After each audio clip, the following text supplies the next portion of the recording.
पिछले एपिसोड में हमने देखा था कि जंगवू घर के लाइट्स ऑफ कर देता है और अंधेरा होते ही नाउन को पैनिक अटैक्स आने लगते हैं। उसे सांस लेने में दिक्कत होती है, पर वो कैसे भी करके अपने कमरे से बाहर आने की कोशिश करती है।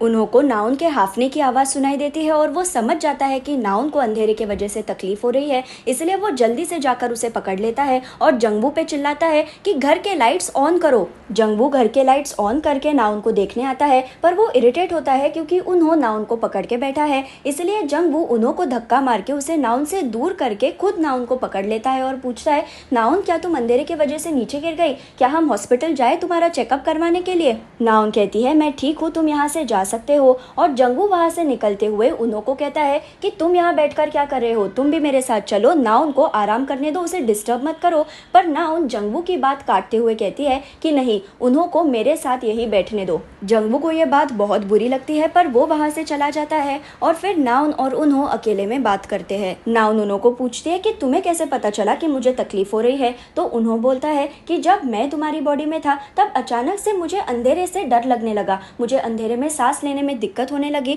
मुझे ऐसा लगता था जैसे कि कुछ हाथों ने मुझे पकड़ लिया है, किसी बुरी पावर ने मुझे घेर लिया है और वो मुझे अंधेरे में खींचे जा रहे हैं, पर मुझ में उनसे लड़ने की भी ताकत नहीं है। वैसे तुम्हारे साथ ये सब कुछ कब से हो रहा है? नाउन रूडली जवाब देते हुए कहती है कि तुम्हें क्या करना है इस सब से, तुम्हारा मेरी जिंदगी से कोई लेना देना नहीं है। और उन्हों कहता है, ठीक है, अगर तुम्हें मेरे वजह से इतनी परेशानी हो रही है तो मैं भी यहाँ से जा रहा हूँ। लेकिन नाउन उन्हों का हाथ पकड़कर उसे रोकते हुए कहती है कि प्लीज मत जाओ, प्लीज मेरे साथ रुको। और फिर उन्हों नाउन के साइड में बिना कुछ कहे बैठ जाता है। यहाँ हमें फिर अगले दिन का ऑफिस सीन दिखाया जाता है। जैसे कि हमें पता है, एक्टर यून के ड्रग्स कंट्रोवर्सी के बाद यूमी को कंपनी ने सजा देते हुए सोंगसू मार्केटिंग एजेंसी के मैनेजर पोस्ट से निकालकर प्लानिंग टीम में भेज दिया है। और नाउन, जिसने सेगे सोजू की बहुत अच्छी रीब्रांडिंग की, उसे सोंगसू मार्केटिंग एजेंसी का फिर से एक बार मैनेजर बनाया जाता है।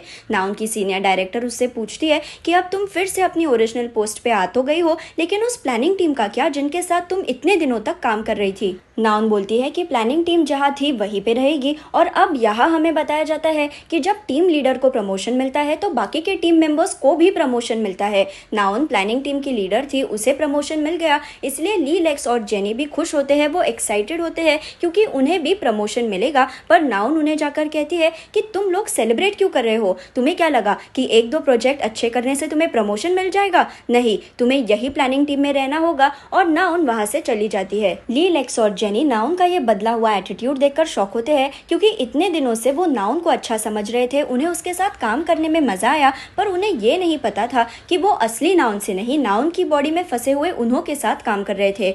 ली लेक्स और जेनी नाराज होते हैं क्योंकि नाउन उन्हें फिर से एक बार कचरे की तरह ट्रीट कर रही है। उतने में प्लानिंग टीम के ऑफिस में यूमी और उन्हों भी आ जाते हैं और यूमी उन्हों को देखते ही गालियां देना शुरू करती है और उन्हों उसे समझाने की कोशिश करता है कि उसने यूमी का करियर खराब नहीं किया। पर यह बात पूरी होने से पहले ही सबको मैसेज आता है कि कंपनी में मीटिंग रखी गई है। नाउन इस मीटिंग में बोलती है कि क्या चल रहा है ऑफिस में, मैं जब से मैनेजर की पोस्ट से चली गई तब से किसी भी टीम ने प्रोजेक्ट्स कंप्लीट नहीं किए, प्लानिंग टीम को छोड़कर। आज से कोई घर नहीं जाएगा जब तक काम पूरा नहीं होता। और नाउन फिर सबको अलग अलग अच्छे अच्छे प्रोजेक्ट्स देती है जिसपे वो काम कर सके। नाउन खुद HQ मोटर्स नाम के कंपनी के रीब्रांडिंग का प्रोजेक्ट लेती है, पर प्लानिंग टीम को वो सबसे घटिया प्रोजेक्ट देती है, जो है एक मोटेल की रीब्रांडिंग करना। प्लानिंग टीम दुखी होती है क्योंकि फिर से उन्हें ऐसा प्रोजेक्ट मिला है जिसपे ऑफिस के बाकी लोग काम नहीं करना चाहते। और मीटिंग के बाद उन्हों के ऑफिस के दोस्तों से बताते हैं कि इस मोटेल की मार्केटिंग करना इम्पॉसिबल है। सोंगसू का एरिया पूरी तरह से डेवलप्ड है और मॉडर्न बन गया है,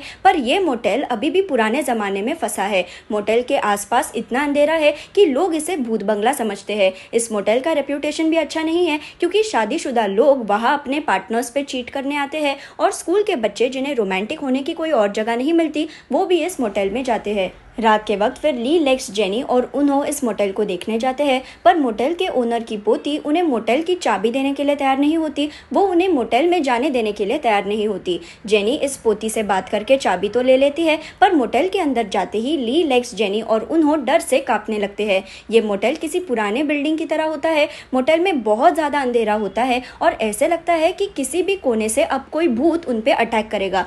मोटेल को ठीक तरह से मेंटेन भी नहीं किया होता क्योंकि हर जगह कॉकरोचेस लंचेस होते हैं और जब प्लानिंग टीम का ध्यान नहीं होता तो मोटेल की ओनर चुपचाप से उनके पीछे आकर खड़ी होती है। जैसे ही ली, लेक्स, जेनी और उन्हों उसे देखते हैं वो चिल्लाने लगते हैं क्योंकि वो किसी भूत जैसे दिख रही होती है।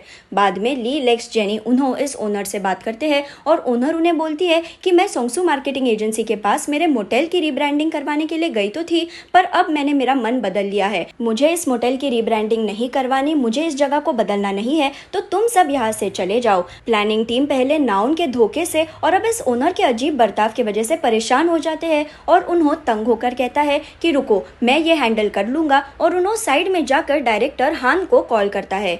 यहाँ नाउन, जिसने HQ मोटर्स का प्रोजेक्ट लिया है, उसे पता चलता है कि डायरेक्टर हान ने HQ मोटर्स से बात करके उन्हें बताया है कि नाउन को ये प्रोजेक्ट मत दो, इसलिए HQ मोटर्स वाले नाउन के साथ काम करने के लिए मना कर देते हैं। नाउन HQ मोटर्स के स्टाफ से मिलने जाती है और पूछती है कि तुम मुझे ये प्रोजेक्ट क्यों नहीं देना चाहते, तो वो बताते हैं कि तुम अकेले इस प्रोजेक्ट को संभाल नहीं पाओगी, किसी टीम को अगर ये प्रोजेक्ट मिल गया तो वो इसे और अच्छे से संभाल पाएंगे। पर नाउन पीछे नहीं हटती और बोलती है कि मुझे नहीं पता कि तुम लोगों के और मेरे कंपनी के डायरेक्टर्स के बीच क्या बातें हुई, उन्होंने तुम्हें मेरे बारे में क्या बताया, पर मैं मेरी साइड क्लियर कर रही हूँ, मैं इस प्रोजेक्ट पे काम करना चाहती हूँ। अचानक से नाउन के सिर में दर्द होने लगता है, उसे टेम्पल की घंटी की आवाज़ सुनाई देती है और वो बेहोश हो जाती है। यहाँ उन्हों का भी डायरेक्टर हान से बात करने के बाद सिर दुखने लगता है, उसे टेम्पल की घंटी की आवाज़ सुनाई देती है और वो भी बेहोश हो जाता है। जब नाउन को होश आता है तो उसे अजीब सा महसूस होता है और फिर उसे रियलाइज होता है कि वो फिर से उन्हों की बॉडी में आ गई है और वो शॉक होती है क्योंकि अब तक उसे लग रहा था कि उसकी और उन्हों की आत्माएं किस करने से एक्सचेंज हो रही थी,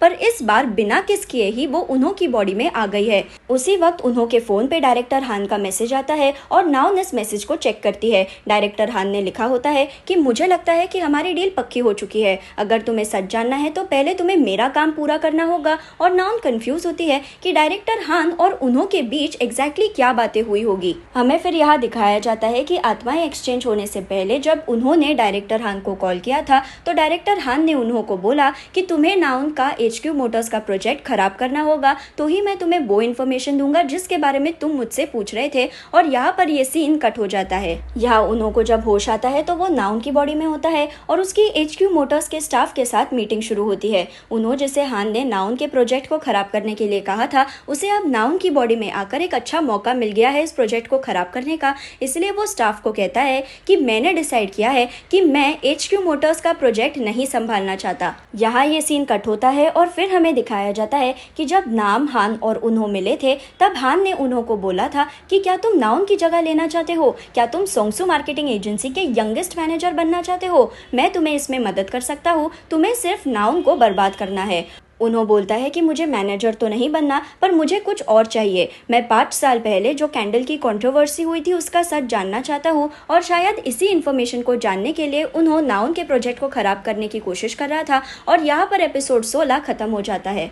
अगर आपको मेरा वीडियो पसंद आए तो उसे लाइक ज़रूर कीजिए और मेरे चैनल को सब्सक्राइब करना ना भूलें। Thank you.